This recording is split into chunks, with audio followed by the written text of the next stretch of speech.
Hello, everyone. I'm Jim Garrison, and in the spirit of the trees, in the spirit of all of living nature, I want to welcome you to this session of Humanity Rising. Today, we want to turn our attention to our youth and the reality that youth all over the world are under unprecedented challenge and are indicating that they're experiencing a duress that is causing psychological, emotional, and sometimes physical challenges that are very, very difficult to take on and overcome. Statistics are plentiful, but the bottom line is that young people are feeling increasingly pessimistic about the human future. Recent polls have indicated that upwards of 60% of youth globally feel that humanity is doomed in some fundamental way. Mental health issues, drug addiction, suicides, depression, anxiety are afflicting our young people and adults in ways that are deeply challenging. And again, not only in one country, but after 2 years of our pandemic, virtually every country in the world is undergoing similar challenges. So today, we want to explore an organization, the REID Foundation, that is doing Herculean work to address the challenges confronting our young people. We'll get to that program in a minute, but before we do, let us just pause and just take a moment to center ourselves in our bodies. Close your eyes if you can and focus your attention on your heart. And for the next minute, attune yourself with your heartbeat. And through your heart, feel the young people that you know, the young people around the world who are seeking to cope with an increasingly complicated world. And send compassion and send love.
Thank you, everyone. I have 2 sons, so the challenges and vicissitudes of being young in our world today are very well known to me as a parent. It's now my pleasure and privilege to introduce my good friend and colleague, George Caponelli, who's the founder and chief executive of Age Nation. who's been a strong supporter of Humanity Rising and has convened many panels on various issues of deep concern, ranging from the challenge to democracy and also the challenges to our larger ecosystem. And today is convening this panel with the REID Foundation on the challenges confronting our youth. So George, thank you for all that you've done to support and nurture Humanity Rising with such extraordinary programming and quality of presenters. So I really want to thank you, my friend, and turn the program over to you. Thanks, Jim. It's always a pleasure. You know, none of this programming would be possible without your vision and insight in creating Humanity Rising, which serves the greater good. So thanks very much. Good morning, everybody. I want to welcome you to a really unusual program. It's called The Strings of Hope. And it's about the healing power of music and art in treating addiction. Today, especially, we're going to be talking about youth addiction. And as Jim said, there's little doubt that it is one of the plagues that is ravaging our world today. When we recognize that what we're talking about is are the generations that have to lead us forward in time, that's no little impact. Today we're going to be talking to a really unusual group of people, dedicated, talented, philanthropic funders, therapists and counselors, artists and musicians, who are all playing a part in discovering and presenting new kinds of programs to inspire and assist our youth to let go of their addictions and get back to places of greater balance. We're going to be doing today in a series of segments. Our first segment will involve some of the primary movers and shakers at the REID Foundation and the therapists who are engaged. A little later, we're going to be joined by some of the artists and the musicians who participate in the REID Foundation programs and make a huge difference. So let's begin. If I can invite Reid and Sharon and Dr. Leeby and Rob Graessle to turn your videos and sound on. Hello. Hi, Rex. Let me first begin by saying thank you for the chant that began at the beginning. If that could have gone on the full 90 minutes, I'd have been just fine with that. That was really beautiful and calming, and I missed my time this morning, so it gave me a little bit of a taste of what I'm yet to need to do today to calm my own mind and speak to my heart and spirit. So, well, thanks, Rex. And let me introduce Rex. Rex Elsass is the founder of the REID Foundation. He's also the chairman of the strategy group. And I know he's going to share more of this when he has a chance to speak, but Rex lost his son Reid to addiction in June of 2019. And Rex's love of music and creative expression sparked the foundation's movement to create innovative and life-changing programs that could be scaled worldwide. Rex also serves on the board of directors of Ashland University, Ohio Chamber of Commerce, and the Broadcast Education Media. Joining him today is Dr. Leeby, who likes to be called Ches, I think. Is that true? Yes. Yeah. She's a holistic psychotherapist with over 30 years of experience as licensed marriage and family therapist with specialized training in trauma resolution, parent education, addiction, grief recovery, art therapy, and mindfulness. She's also an accomplished speaker and best-selling author, and she has a new book coming out called Artichoke Alchemy, and I'm interested to find out what that interesting title has to say. Dr. Rob Graessle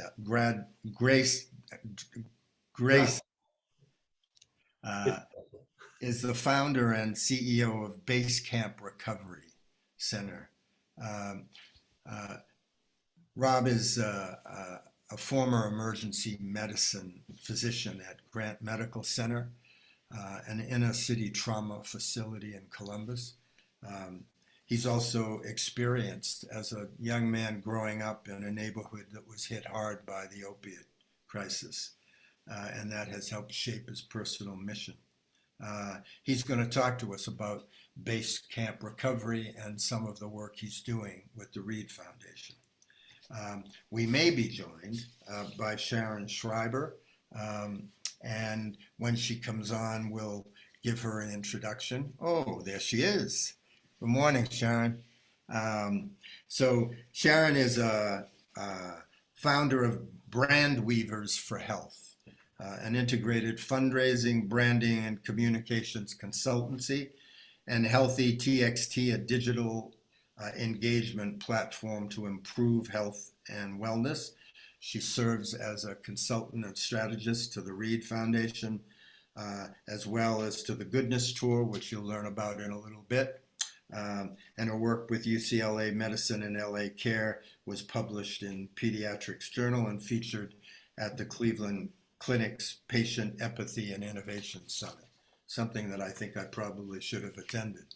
So, Rex, I thought we might start off by showing that quick video on the REID Foundation. Great. Howard. All right. Terrific. Great. Georg, could you roll that for us? Yes, 1 second.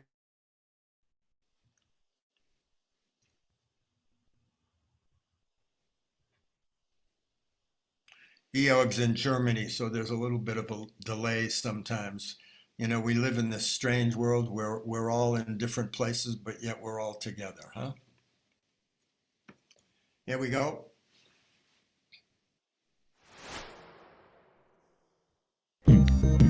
Today we're ending the Tour of Hope, just 10 days. You know, people who maybe came in a little distant, a little separated, have been reawakened. I was able to introduce the concept of self-discovery using an artichoke versus the onion, because I just don't like anymore the visual of an onion that doesn't get to anything, whereas this is so healing and we get to the heart. And we did that this week. We actually uncovered some really deep aspects of getting to the heart. 4 hours a day for 10 days straight. And so it was a very intense art and music session where they were just immersed in creativity and encouraged to express themselves in ways that they may have never done. They were so excited to feel that process of like, oh, I was just talking to my friend here about my life, but it's now a song. It's pretty incredible. So many people have already expressed that they felt that their creativity was dead, that their imagination was stolen by the addiction. But this is amazing proof and an affirmation and confirmation that creativity can never be extinguished. The power of creativity is one of the greatest tools for human healing on Earth.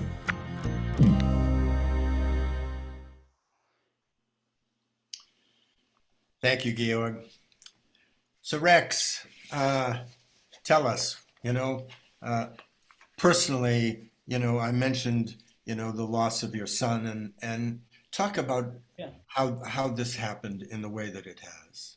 Well, first of all, Reid was born more significantly on March 3rd, 1993. That was his first earthly day. Previous to that, he existed as a spirit, as he does since June 2 of 2019, which was his last day as his earthly presence.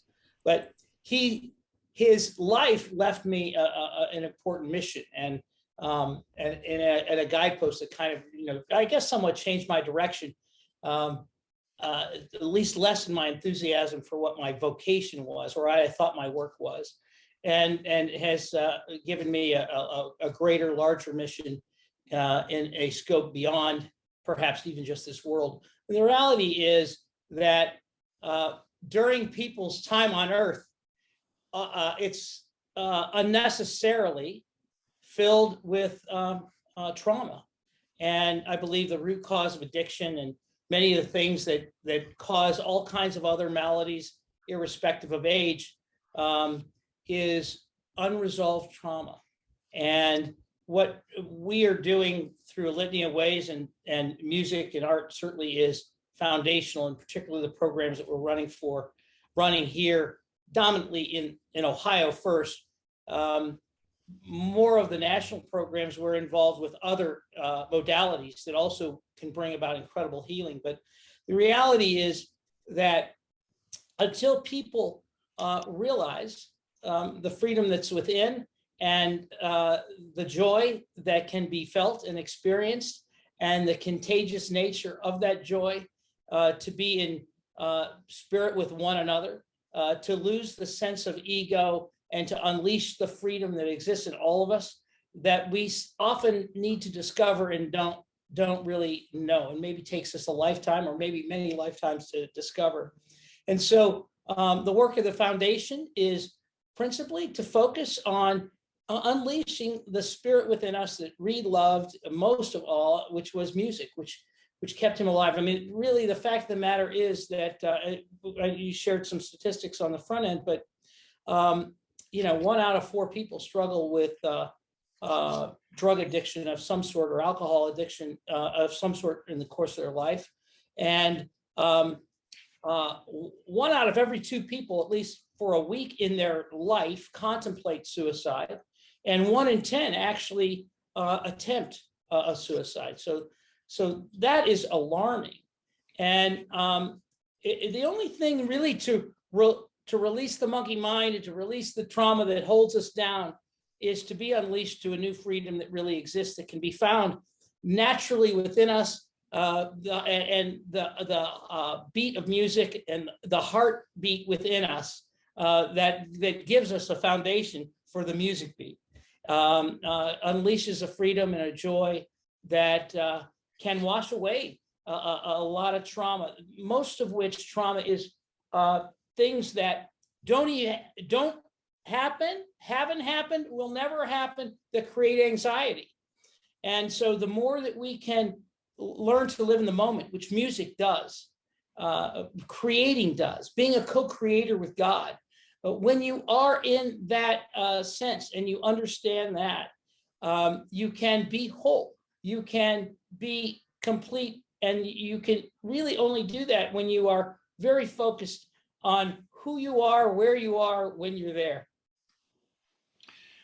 Rex, you've assembled a remarkable team, and when I look and listen to the work that each of them does, I can understand how this model that you're creating has the opportunity to scale and reach really significant numbers of people. So I'm sure that in whatever dimension Reid is listening, he's very appreciative of the gift that you have taken, Well, thank you. It's interesting. When you lose pride and you lose your ego, you can do incredible things in and through multiple people. And then when you take no credit, you can see things just happen in and around you that's beyond more than you could ask or imagine. And so all of the people that you'll chat with are doing such phenomenal things also in their own realm and orbit. And it's just a pleasure also to be and join them in our mutual efforts that bring joy to people. And if we're joy givers, then we are joyful people. And I think what you're going to find and talk to each of the personalities, that's visiting with you today, you'll see that spirit of joy and optimism and what they're doing, not only in association with us, but also in their work beyond. So I'm just excited to And I will say thankful at the thought of being a part of a 90-minute discussion.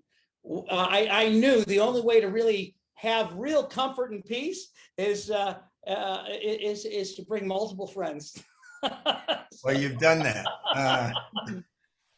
Dr. Leeby, how'd you get to be here, and why is this work that you're doing so important to you? Yeah, thank you. That was beautiful, Rex. How I got here, I just keep thinking of something while Rex was speaking, and I think this does say how I got here. I believe that when we can turn our tragedies around to see them as a gift and bring them as a gift to the world, which Rex is exactly what you do. In my own little research on kind of hope and resilience, because I've been looking at my clients that I work with that have tremendous adversity, and yet they shifted to resilience. One of the common denominators is a mindset shift of seeing those things as a gift and then bringing that gift to the world.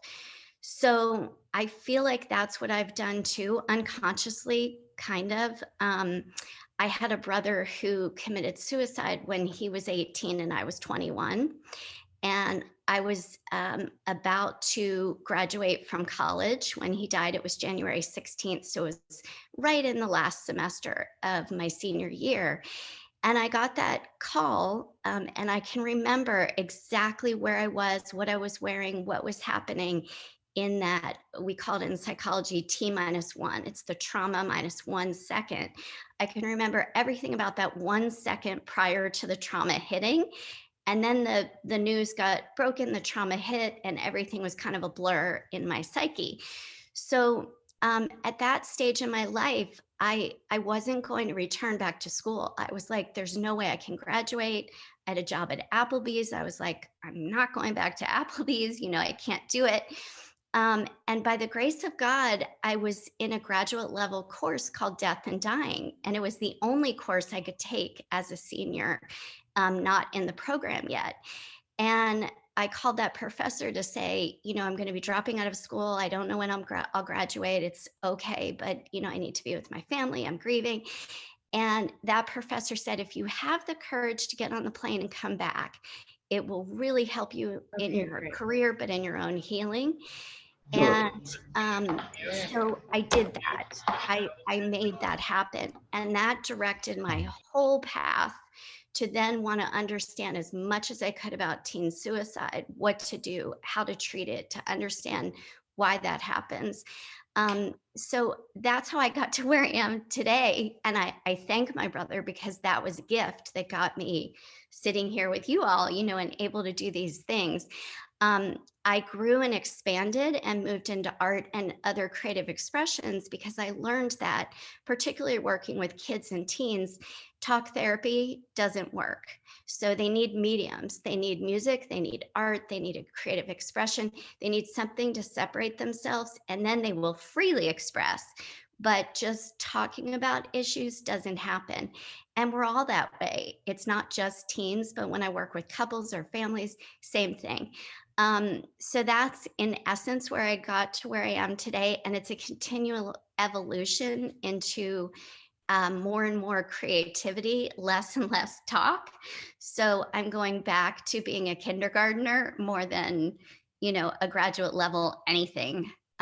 So it's a beautiful process, but I feel like the hope of turning things around and seeing them as a gift and having gratitude and then sharing that to me, you know, has definitely put me where I am. Long answer, sorry. No, it's not. Thank you very much, Shiz. Rob, you've been in it up to your arms and neck and whatnot for a long time. Talk to us about some of that experience from emergency room to boot camp, and now as well to what you're doing with the REID Foundation. Yeah, thank you so much for the introduction earlier. My name's Rob Graessle. I'm the founder and CEO of Basecamp Recovery Center, and I was an emergency medicine physician for 10 years prior to opening an addiction treatment center. And I witnessed firsthand the fallout from the opioid epidemic, whether I was sitting with patients that were fighting this disease and had relapsed again, and felt completely shamed and disappointed and just full of guilt, and felt like they let their family down and themselves down and the world down. And then I also sat with families that their loved one didn't make it. And I had to tell families that their son was dead, that their fiance is no longer here, that their 2-year-old son no longer has a mom or dad, or, all those things that kind of come along with that. I've sat with families and I had to have those tough conversations. I also come from a neighborhood that's a little rough. It's a typical Midwest blue collar neighborhood. Always been a little rough, but those neighborhoods today are ravished by the opioid epidemic. And those are all across America. Those blue collar neighborhoods that the lifeblood of the city, where you live, wherever you are. And the opioids have taken those type of neighborhoods by storm. And there are thousands of abandoned houses, hundreds of thousands of abandoned houses across the country in those type of neighborhoods. So I grew up in an area called the Hilltop in Columbus. A very strong ties to that area. Lots of extended family that lives there and around that neighborhood. And in 2017, I read a study out of Yale where they were prescribing Suboxone out of the ER, and they were referring patients to a Yale-associated treatment center, and they were having huge success. At that time, where I worked, the policy was that if someone came in with an overdose, we gave them Narcan to go home. Narcan is a medication that helps revive somebody if they've overdosed. It's a really important medicine. We should have it everywhere. With the epidemic that we see today, 100,000 people in America dying. Narcan should be readily available anywhere you are. But that's not treatment. That's not treatment. And so here I was diagnosing a problem, but I had no way to treat them. And I was suggesting that we use Suboxone. That time you had to get a special waiver to write for it. It was a very, those parameters have since been removed. But I viewed that as treatment. And so I got my special waiver to write it out of the ER, and I tried to encourage people around me. I just couldn't get a lot of traction on what I wanted to do with this. And I had asked the hospital if we could open up an outpatient treatment center to help, because at that time I was working nights, and half the patients I saw had something that was drug or alcohol related, if not struggling directly, a direct result from their disease.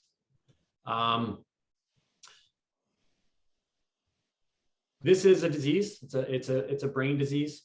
We believe that there is a genetic component, that about 10 to 20% of people have the capacity to be active in the disease of addiction. And it's just whether or not they have a trigger, and whether the disease is triggered. And we do believe it's triggered by trauma. Not everybody that has trauma has addiction. But most people that have addiction have trauma. So something that triggered this behavior, and it could be from their childhood. And honestly, if they didn't have trauma before they started using, they certainly have trauma by the time they reach us.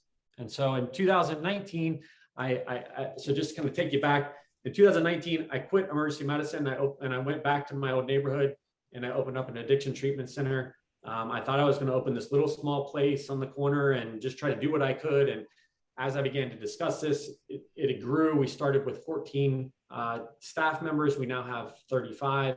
We've got 15,000 square feet. We've seen probably over 1,000 patients at this point. We're very close to 1,000 patients since we opened in August of 2020. And we see about 200 patients a week. Some of those patients come every day. And the vast majority of them have trauma, related co-occurring with their addiction. So, Ches had mentioned that talk therapy doesn't really work for trauma, and that she noticed that. And there's actually a book called The Body Keeps the Score. It's by Dr. Vanderklop. And I had read this book prior to the idea of the REID Foundation coming to us. And it basically just says, hey, look, CBT, or talk therapy, is not that effective statistically. When we look at it, we actually have better results with things like trauma-informed yoga, art therapy, music therapy. For trauma treatment, that seems to have a better effect. When you measure statistically and you do data analysis, it looks like that's actually more helpful for people. And that just talking it out doesn't have much effect. Reliving that experience is not necessarily the best way to handle it. And so when the REID Foundation showed up and they wanted to do music therapy, I was super open to it. And now they come in once a week and they provide music therapy to our patients. How I met Ches was we did a 10-day event where it was an intensive, and the REID Foundation brought Luc and Ben and Ches and a whole team, and they came in and did a 10-day intensive, 4 hours a day for 10 days straight. And that was really amazing because it created a ton of engagement for our patients, and they began to rediscover themselves. They were no longer Jenny the addict or the prostitute. It was, I'm Jenny the artist. I'm Jenny the musician. They're sort of tapping into their roots of what they wanted to be when they were a kid. Begin to imagine things outside of where they are, start to develop a new identity. And it was really powerful. And we have, was it in October, Ches? November. We still have patients today that talk about that as if it was like the most impactful thing of their life, and Luc came back to visit just a couple weeks ago. And when he walked in, people were just like, they were just so thrilled to see him. And,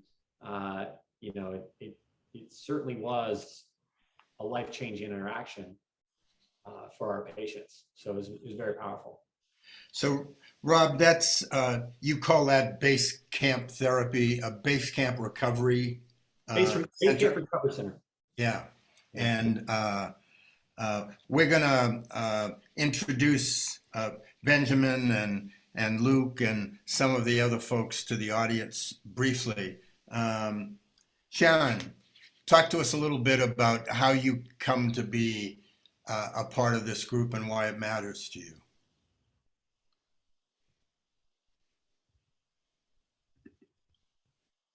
Sharon, are you still with us?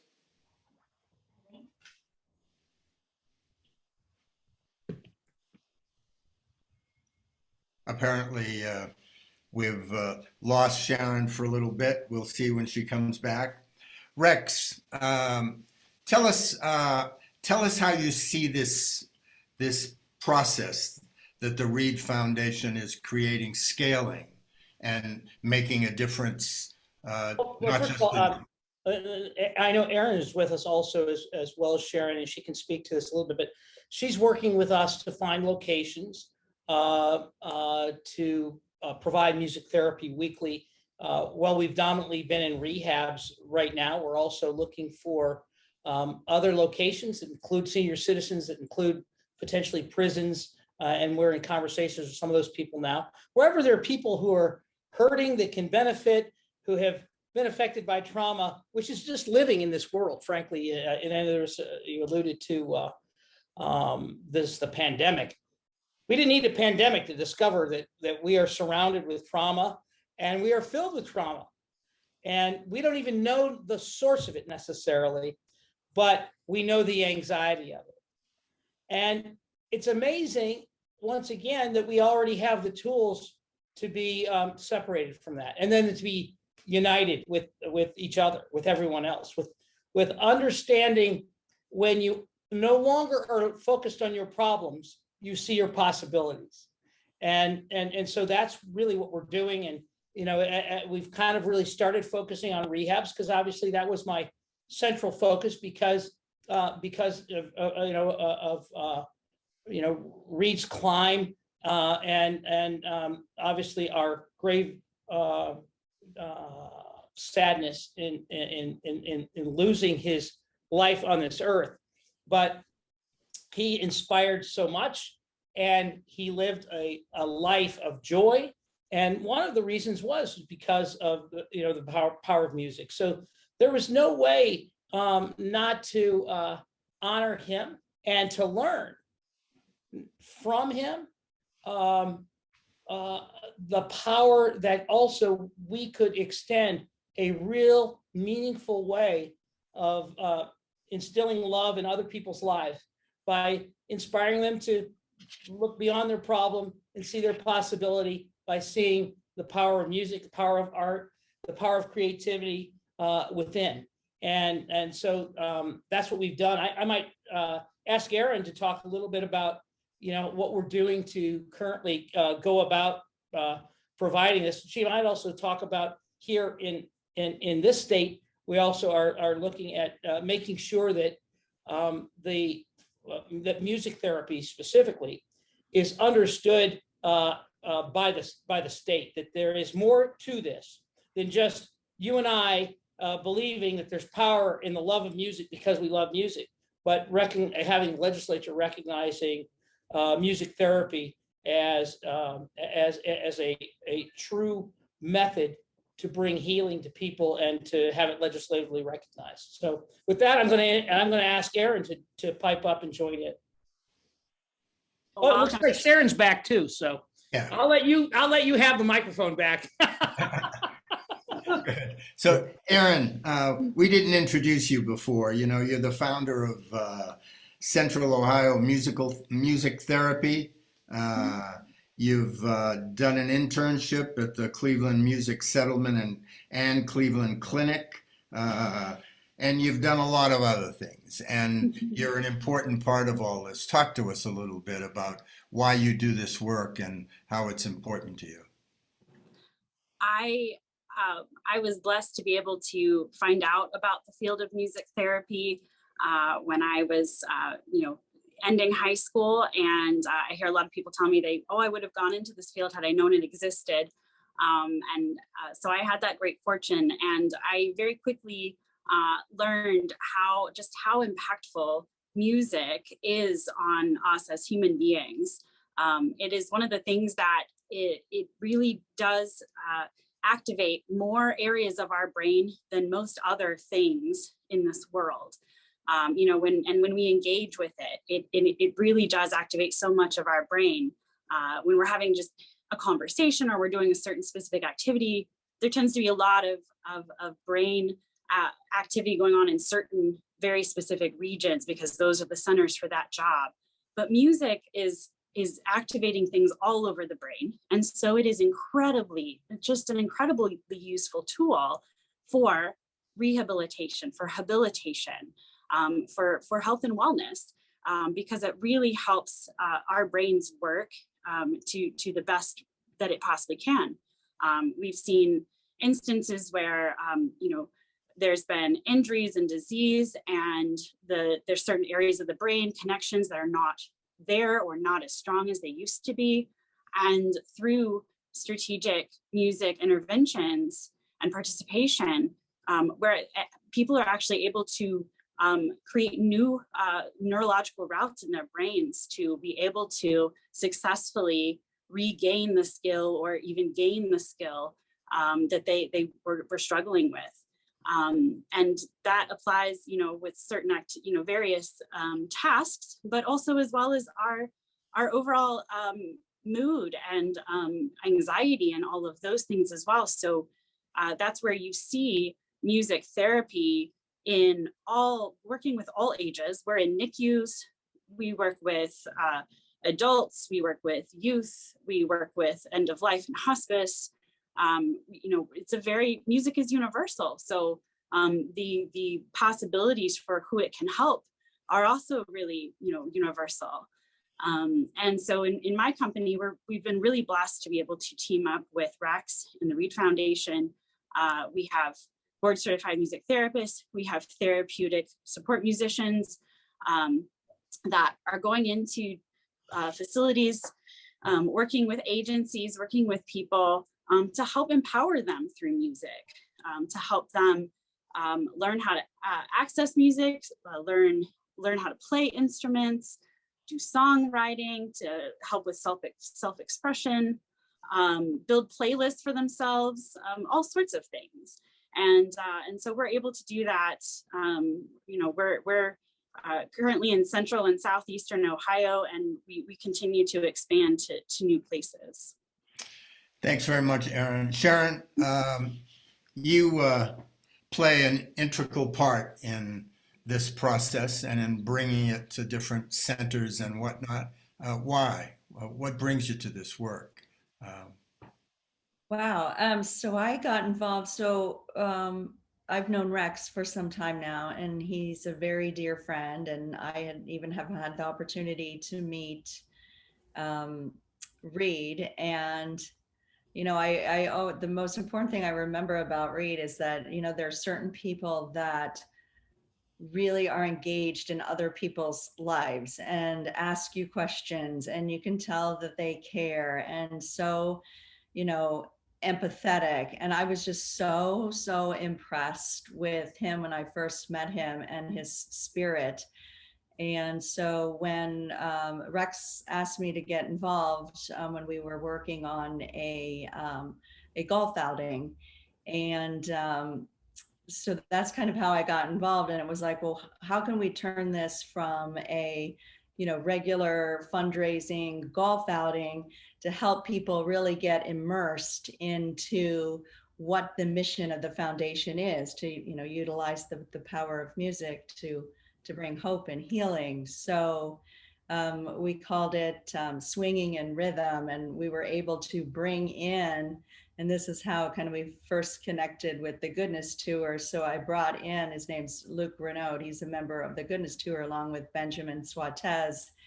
And we painted and wrote songs on the golf course with all the golfers. And people were saying, we've never really seen anything like this before. So on the turn on, you play 18 holes, on the turn on number 9, people stopped and they had to add a lyric to the song that we were creating together. And they had to add something to this painting, which we were able to unveil at the end of the event. And it was so incredibly powerful. So just to see everybody's emotions, and I believe we all have to some degree trauma and need to recover from things. So to be able to really help our entire community has just been a joy for me to be, and I feel so honored and blessed to be part of this. Well, thank you, Sharon. In just a little bit, we're going to bring in some of the musicians. In terms of Luc and Ben, we're going to bring them in remotely with a music video so that some of you will get a sense of their talent and their contributions. And Mark's going to join us. I don't know if Shiah is on yet, but we'll see. And then later we'll bring in William Close and Adrian to close out the program and talk about a great fundraising event that's going to happen on the 1st of June. Before then, I have a tougher question for you.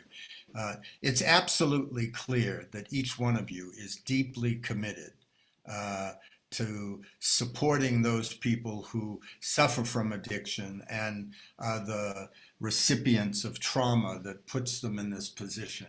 I have a different question for you. What do we do to stop the flow of some of the opiates and the drugs that young people are becoming addicted to? What are your thoughts on that? How do we, clearly when someone has a susceptibility, as you talk about, Rob, genetically to the issue of addiction, there is always something, whether it's a drug or an alcohol or whatever it is. But specifically with this crisis that's been slaughtering people around the country, what do we do to shut off the pipe somehow? I don't know that anybody else will agree with me. However, that won't prevent me from having an opinion. In fact, I think you're asking the wrong question.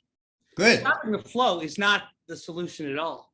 It's stopping the hurt within that would even respond to the flow. So I fundamentally, in terms of like, oh, let's have an enemy, or let's focus on the enemy, or let's create an enemy, is absolutely the wrong thinking. And this is about healing people, not about creating war. This is about the spirit within us feeling at home with itself. This is about work within. This is not, warring a warring ego with others, or looking for others to blame, or pointing to others. So fundamentally, I disagree horrifically with even your question, because when we heal the heart, when we give people hope, it doesn't matter what kind of vile stuff is coming their way or is in front of them. And so that is fundamentally, in my mind, not even potentially a good starting point to talk about solutions, because when we are pitting people against each other, we are creating strife. We are creating trauma. Actually, by the very question and by the notion that all this is because of some made-up enemy, to me, is a creator of trauma. And that mindset is something that, obviously I will attack and repoint people to the reality that when we begin deciding that we're going to commune as spirits rather than warring as egos, then we can solve problems. Then we can rise higher. Then we can be, what God intended us to be, each other's brothers and sisters, creating harmony. That's what I believe, that we can continue to have exist and to return to. And I guess that's what I intend to spend the rest of my life doing. And it's not finding fault. It's not pointing at enemies, because when, as the old saying says, when you point a finger at somebody, there are 4 pointing back. And the 4 pointing back are pointing back to the very solution, the love within each of us, that can create hope, that can create harmony, that can create unity, that can create a difference. And so it's, being willing to be vulnerable. It's being willing to be loving. It's beginning to see each other as we are supposed to do. For those, as myself, very committed to biblical values, a core among them is to love the Lord your God with all your mind, your heart, and your soul, and to love your neighbor as yourself. These are the 2 most important commandments. That means first that your love comes from a source, from the creator of love. Beyond that, you have to love yourself before you can love your neighbor. And so when you understand that you are a creation of the perfection of love, that you are love, then you can love yourself. And then you begin not looking for finger pointing. You begin looking for people to love. And when we change that mindset, and meaning we change the heart set, we change everything. And we don't fear walking into pandemics, because we do it embraced with one another, holding hands, facing whatever comes before us to bring us closer together. In fact, in many ways, I look at the pandemic and I say, thank God, because you know what it did? It caused people to realize what's important. Sometimes, unless you lose something, unless you go through strife, you don't appreciate how beautiful things were. And so commonly, I think when we go through group misery, mass misery, what it does is it allows us to open up and see the light in the clouds, to bring back the simplicity of life, to understand the importance of relationship, of family, of friends, of neighbors, of living in harmony with one another to the greatest extent possible, with loving our creation, with loving the universe and loving others. All of these things can be done when we heal the trauma within, and when we do, we can, love so much more richly from a center core that was created to be that very source. Rex, that actually brings to mind the meeting we had down in southeastern Ohio, where we talked with a group of staff from sites where women were in recovery groups there. And something that the staff really talked about was how significant it was when they came in to how uncomfortable they were sometimes creating music, creating art, moving in dance. And we talked a little bit about how in our current education system, there's a lot of places where arts have been pulled out. And the arts are something that makes us human and helps us as human beings.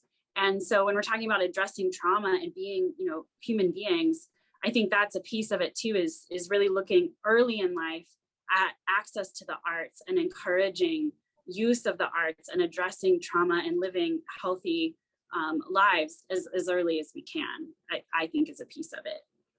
Thank you, Erin. I just want to, Rex, this is a much longer and deeper conversation.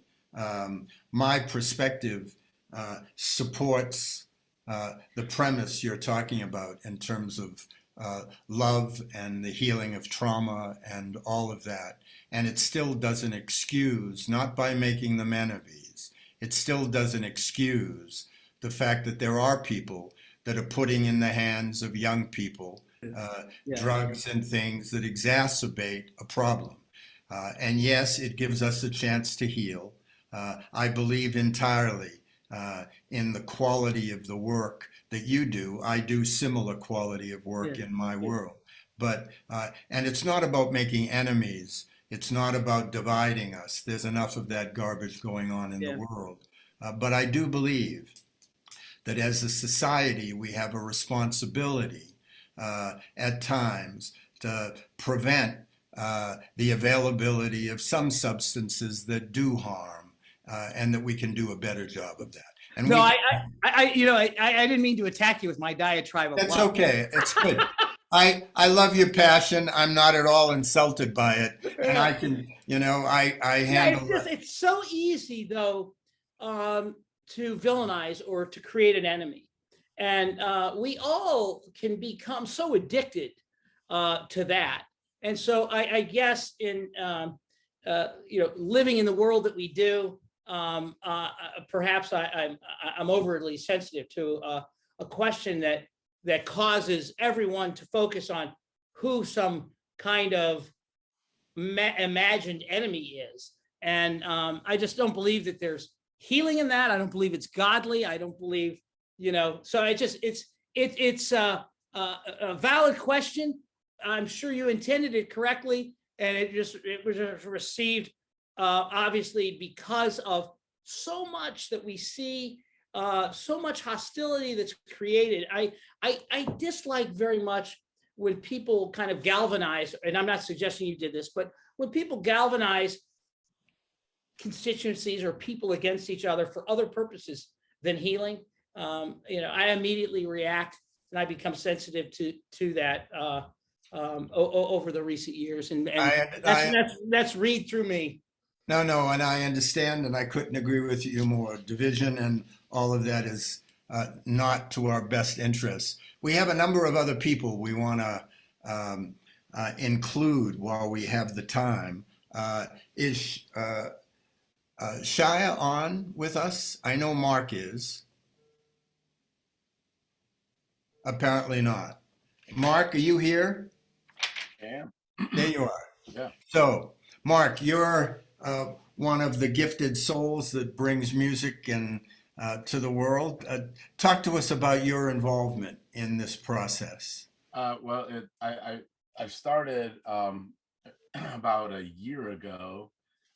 In January of 2021, I was working retail and some, mundane job that I did not like at all, and got a phone call from a friend who told me about his work with the REID Foundation, and he was a musician friend of mine, and he ended up getting the contacts with me. And then when I started, I really knew nothing about what I was getting into. I was really ignorant to the whole, healing process, and I didn't know exactly what I would be able to bring to the table because, I have experience with addictions, but it was mainly through childhood with two addict parents. And I didn't know what kind of perspective I was going to be able to bring musically to the table, or if it would work or anything. So when I started, I just kind of read the room and went with what my instincts told me. And apparently, according to Erin and the music therapist that did end up coming in and observing me, they told me that I was kind of a natural at it. And I was like, well, that meant a lot to me, and it kind of empowered more of what I was doing in that moment. So I basically started talking about music and what it means to me. And I'm a very heartfelt person, a lot like Rex. Like my emotions are right here on my sleeves. You can see them, you can feel them. Everything that I do when it comes to playing music is kind of a cathartic release of those emotions for me. And I naturally just kind of understood everybody and listened to what their trauma was about, and I did my best, or I do my best to play music and help them, I guess, rebuild a healthy relationship with music, because a lot of them when it comes to substance abuse was, listening to music while they were abusing, and sometimes that can trigger those negative reactions. What I tried to do was bring a little bit of the thought process on what goes behind creativity, and talking about it with them, and expressing, talking about lyrics and the meaning of the lyrics. And one song in particular that I remember that we had a deep conversation with was the song "Losing My Religion" by REM, which now has a documentary out about the song and what it means to everybody. And everybody was like, well, this song obviously is about Jesus Christ and Christianity and all that. And I, debunked that and was like, no, it actually is not. It's about losing yourself and losing who you are. It's an old Southern phrase. And I just remember that was kind of where, the empowering minds and talking to them about something. And perhaps these people have not been, told that thinking and talking out loud about thoughts are something that they've been empowered with. And, to me, I think that aspect of the job has, as our relationships have grown, I'm really close with everybody at every facility, to the point where I get nothing but hugs the minute I walk in. And it's about empowering and giving that affirmation of, you are intelligent, and this is how intelligent people talk, and let's have that conversation. And I feel like a lot of those people really don't get that opportunity, and I'm grateful for Rex and the REID Foundation for allowing me to have this, because I've since quit all my mundane jobs, and this is my mundane job. I actually got asked by a student yesterday what I do for a living, and I was like, what are you talking about? I'm sitting right in front of you. Like, this is what I do. And they didn't quite understand that music is a job, and it is, and I appreciate the opportunity to get to share my gifts and my soul and my passion for what I love, for the REID Foundation for giving me that opportunity, because it's definitely been an uplifting journey in my past year and a half, for sure. Well, Mark, thanks. And thanks for the insight about your own discoveries, about how this works and why it's so valuable. I think at this point, if you've been watching, you saw in the original REID Foundation video that opened this program, you saw a couple of people, Benjamin Swatez and Luc Reynaud, And they're in Greece at the moment, working in a refugee camp and unable to be with us. They're co-founders of the Goodness Tour. And I thought we'd bring in a music video that they've done that will give you just a little bit of a sense of what they do on the ground in some of the refugee camps. And as you saw in the REID Foundation video, they did that as well in that 10-day intensive that Rob talked about. So Georg, if you'd be kind enough to roll that video.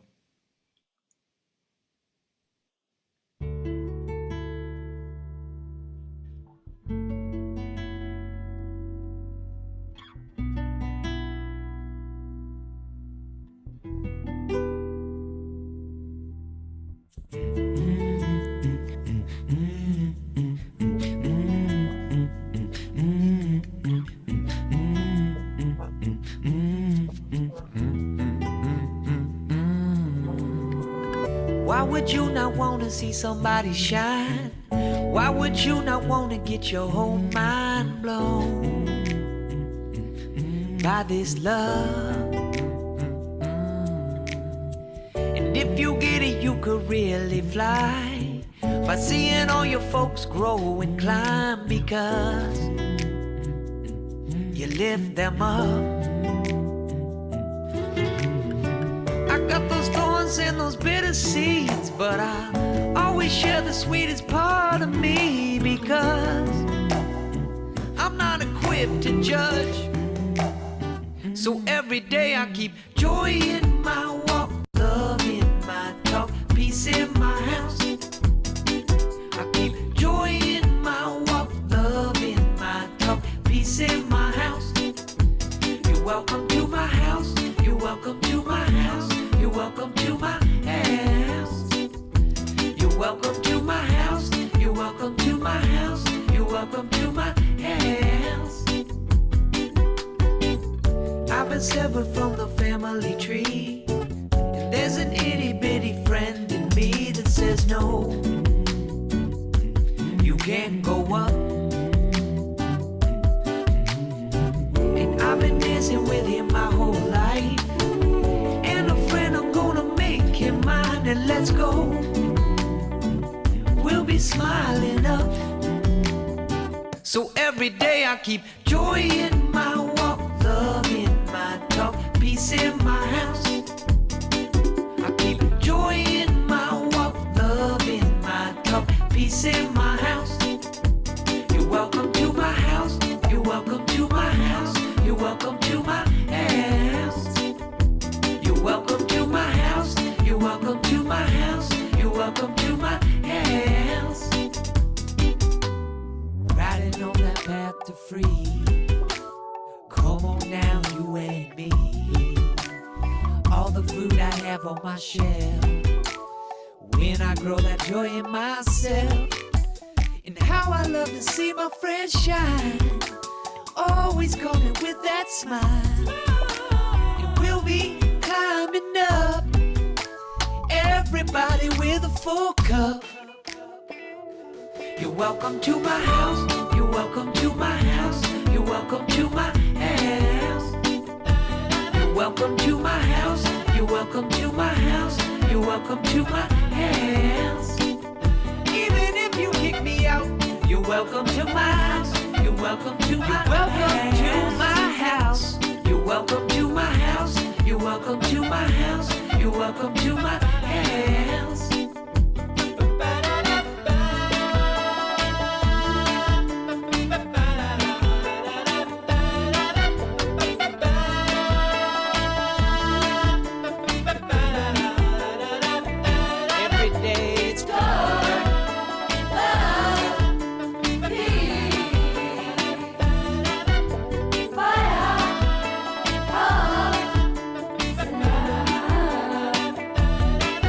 to my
Can I say something, George?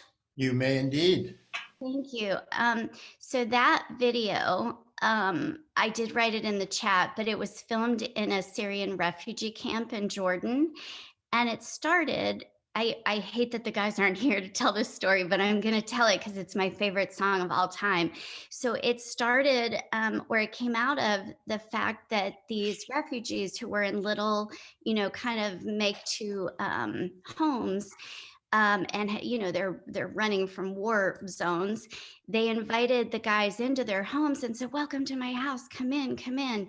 And that universal love and acceptance that Rex was talking about, even in the midst of such hardship and tragedy as a war, can be there. And those smiles of the kids were real. And that's the power of what fully engaging, so not just bringing music and art activities, but fully engaging, what you were talking about, Mark, fully engaging and listening and being there. And that's what these guys do better than anybody I know, and why I love kind of joining that force.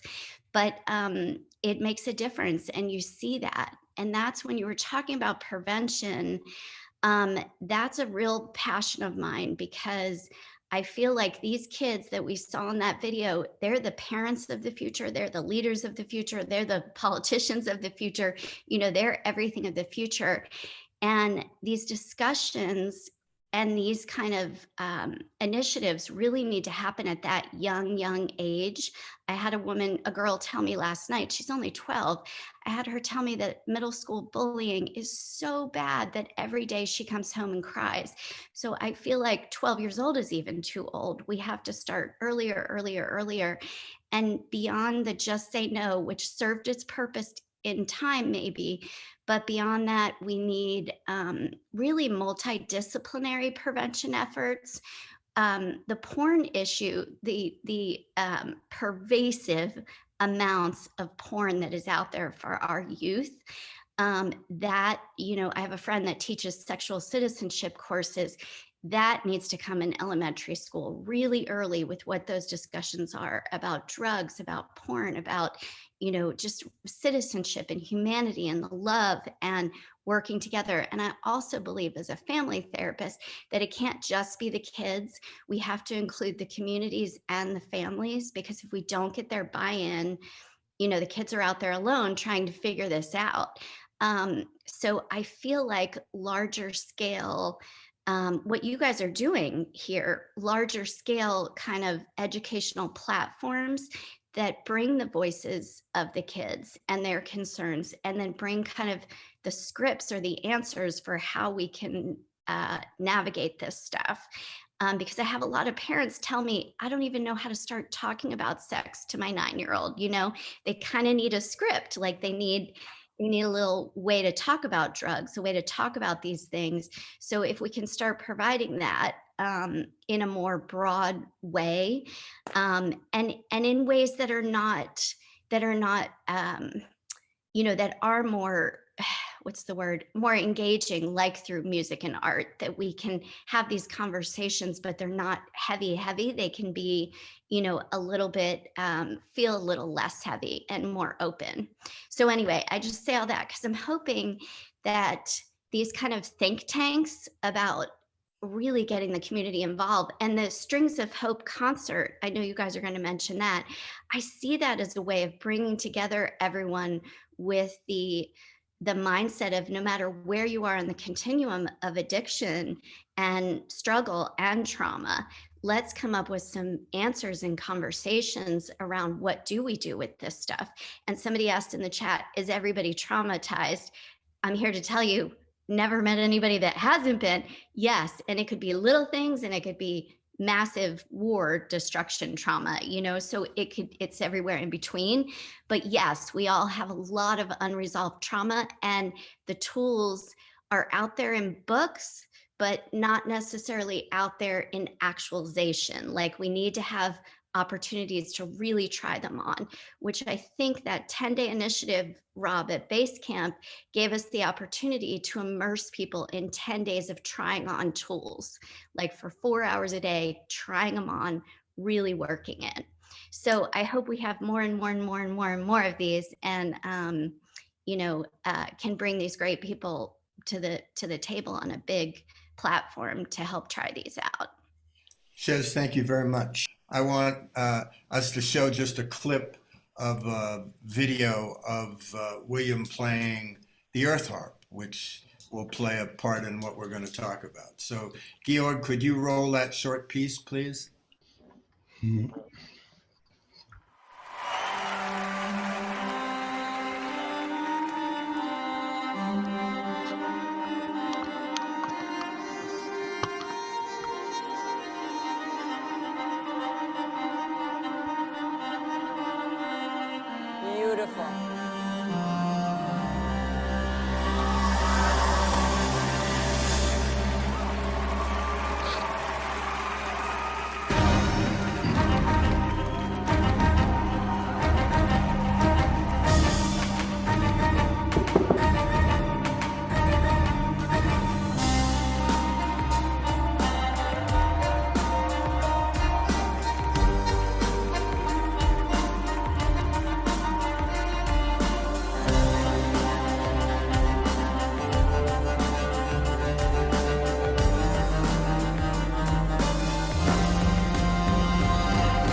But you know, it's great because the strings are going out, tying into the studio here, and actually turning the studio into the instrument. So today we're inside the instrument.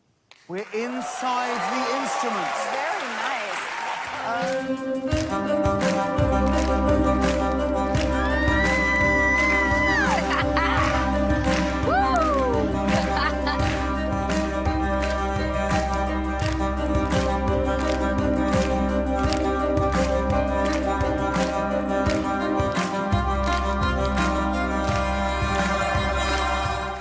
So what I'd like to do is bring Sharon back in. Sharon, can you give the audience a little bit more information on what's going to happen at this concert, why it is, and how they can either be part of it or contribute to it? So the concert is June 1st at 6 p.m. at the Southern Theater. We are completely sold out, which is a huge blessing. I mean, the whole entire community kind of rallied behind what we're doing. And this really is a gift from the REID Foundation to our entire community to, bring the light of hope to addiction recovery and to mental health issues, to raise the awareness. We are very fortunate to have 3 leaders in our community. They're CEOs. They are going to join William as part of the program and learn how to play the Earth Harp. And that speaks volumes for how our community is rallying around what we're doing and how to, like I said, how to continue to raise awareness and bring hope to everybody. So we are going to be live streaming, and it is on the chat where you live streaming on the REID Foundation Facebook page. So that will start right at 6 p.m. And like I said, it is a gift. We will be, obviously asking for if people, they want to donate. At that time, there will be a way for people to donate to go to our website, which is also in the platform. Sharon, is there a way that even before or after the event, people can donate to the foundation and help support the work? Yes, so we have a donation page on the website, which is reachingeveryoneindistress.org. And I believe someone has already put that into the chat. And I know that you're going to be taking our recording and doing something a couple weeks later, I believe, to repeat the show. Is that correct? Yes, George? that's the week of June 6th through the 10th on Humanity Rising. We're going to have a whole week on youth and addiction and issues, and this fabulous evening will be one of the days that will be rebroadcast. We're getting close to the end of our time together. I want to bring Jim back in, and Rex, I also want to ask you if there are any closing thoughts you have for the audience. And I want to thank you and everyone else who's participated, and all the friends of the REID Foundation. And at the end of the day, it's for us all to do good, be good, and make our world good. And I appreciate you being a part of what we're doing by airing this. And I just I thank you and everybody who's participated and everybody who's listened. So reaching everybody in distress, that's what we're going to continue to do. Well, keep up the good work. And for all of you, including Benjamin and Luc, who are not with us today, and Shiah, we want to celebrate and congratulate you for all the good work that you're doing. Jim, you there? Yes, thank you, George, and thank you all. What a marvelous program. I want to first, I think, acknowledge you, Rex, just as a father, for you to have gone through what you have gone through with your son, and to be able to transform an experience that could have very easily led you to cynicism and despair.